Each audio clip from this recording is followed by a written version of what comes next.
Bismillahirrahmanirrahim.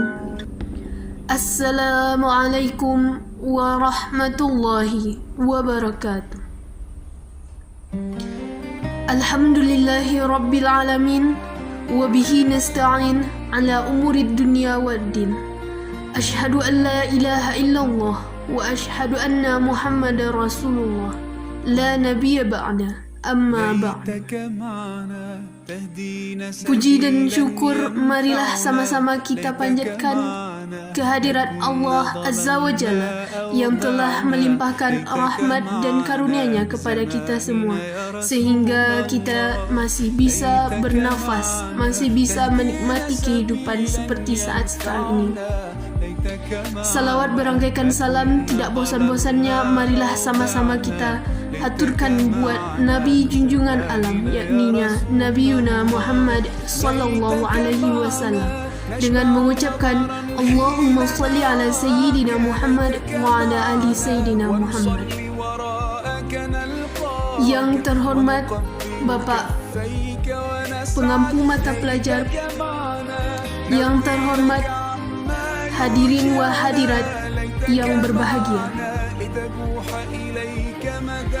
tanpa memperpanjang kata mukadimah, marilah kita masuk saja kepada topik pembahasan kita hari ini yang saya beri judul dengan malu. Malu adalah sifat dan perasaan yang akan membentengi diri seseorang untuk tidak melakukan hal yang tidak sopan dan menjauhi seseorang dari sifat keburukan. Malu berguna untuk meningkatkan akhlak seseorang menjadi lebih tinggi. Orang yang tidak memiliki rasa malu, maka dia memiliki derajat yang serendah-rendahnya, sehingga dia tidak bisa mengawal rasa hawa nafsunya untuk tidak melakukan keburukan. Islam menempatkan rasa malu sebagai bagian dari iman. Orang yang tidak memiliki malu, maka dia tidak memiliki iman dalam dirinya. Walaupun dia telah menyatakan dengan lisannya bahwasanya dia telah beriman. Rasulullah SAW bersabda, iman memiliki 70 atau 60 cabang, yang mana cabang tertinggi dari iman itu yakninya dengan mengucapkan la ilaha illallah. Cabang terendah dari iman adalah buang duri dari jalan dan rasa malu, yang merupakan cabang dari iman. Hadis riwayat Bukhari Muslim. Dalam Islam, malu terbagi atas 3. Yang pertama, malu kepada Allah. Malu kepada Allah ini bagaimana maksudnya? Maksudnya adalah dengan melakukan segala perintahnya dan menjauhi segala larangannya. Rasulullah SAW bersabda, malulah kalian kepada Allah dengan sungguh-sungguh rasa malu. Kemudian Nabi ditanya, bagaimanakah cara malu kepada Allah? Maka Rasulullah menjawab, siapa yang menjaga kepala dan isinya, perut dan makanannya, meninggalkan kesenangan dunia dan mengingat mati, maka sungguh dia telah malu kepada Allah. Malu inilah yang perlu kita tumbuhkan dalam diri kita untuk selalu melaksanakan perintah Allah, menjauhi segala larangannya. Maka malu seperti inilah yang akan memunculkan sikap ketakwaan dan keimanan kepada Allah. Selanjutnya yang kedua ada malu kepada manusia. Malu kepada manusia adalah dengan menjaga pandangan dari yang tidak halal untuk dilihat. Seorang ahli hikmah pernah ditanya mengenai orang-orang fasik. Beliau menjawab, yaitunya orang yang tidak menjaga pandangannya dan suka mengintip aurat tetangganya di balik pintu rumahnya. Seorang yang memiliki rasa malu, dia tidak akan melakukan perbuatan dosa di depan orang lain. Bukan hanya saja dosa yang dilakukannya, sebuah keburukan saja dia tidak akan mampu untuk melakukan di hadapan orang lain. Rasa malu kepada manusia termasuk juga di dalamnya, yaitu memuliakan orang yang mulia dari diri kita sendiri, seperti memuliakan ulama dan orang-orang saleh, memuliakan orang tua dan guru, dan juga merendahkan diri kita kepada orang yang kita muliakan tersebut. Orang yang memiliki rasa malu kepada manusia, maka dia akan dihargai. Pendapatnya akan diterima oleh masyarakat. Maka dari itu, marilah sama-sama kita memunculkan rasa malu dari diri kita untuk tetap memiliki rasa malu itu kepada manusia di sekitar kita.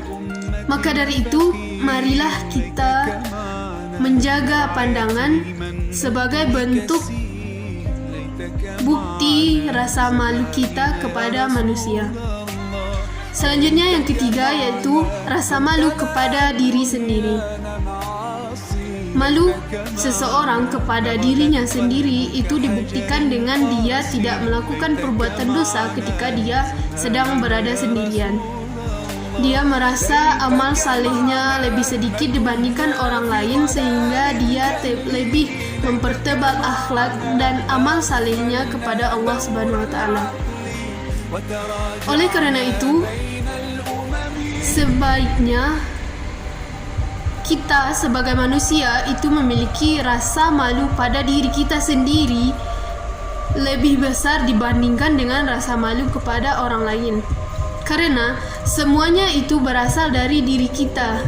Apapun yang kita lakukan dalam kehidupan ini, semuanya itu berasal dari kita sendiri, sehingga kita harus menumbuhkan rasa malu kepada diri kita sendiri, baru kita tumbuhkan rasa malu kepada orang lain.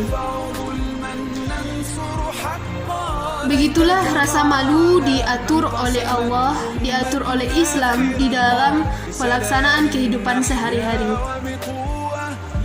Dalam menerapkan rasa malu ini, marilah kita bercontoh kepada Umirul Mukminin, yakninya Aisyah radhiyallahu anha, di mana beliau adalah seorang putri yang sangat pemalu dan sangat menjaga dirinya.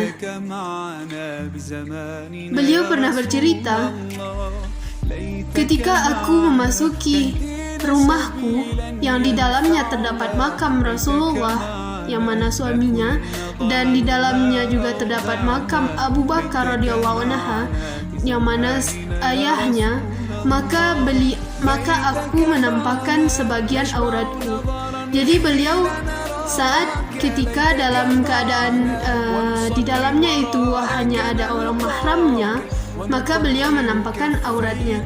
Namun berbeda ketika Umar bin Khattab telah meninggal, maka aku tidak pernah menampakkan auratku lagi karena maluku terhadap Umar.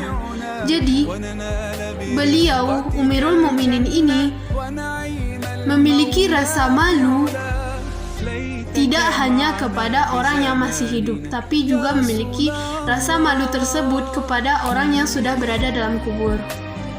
Nah, begitulah kita seharusnya mempraktikkan rasa malu itu agar tumbuh di dalam hati kita. Ada malu yang perlu kita hindari sebagai seorang Muslim dan mukmin, di mana malu itu yang pertama itu ada malu dalam melakukan kebaikan. Seorang Muslim itu tidak perlu malu dalam melakukan kebaikan. Selanjutnya malu untuk berkata jujur. Kedua, malu untuk menegakkan ajaran Islam. Yang keempat, malu untuk menegakkan ajaran Islam. Kenapa kita harus menghindari malu tersebut?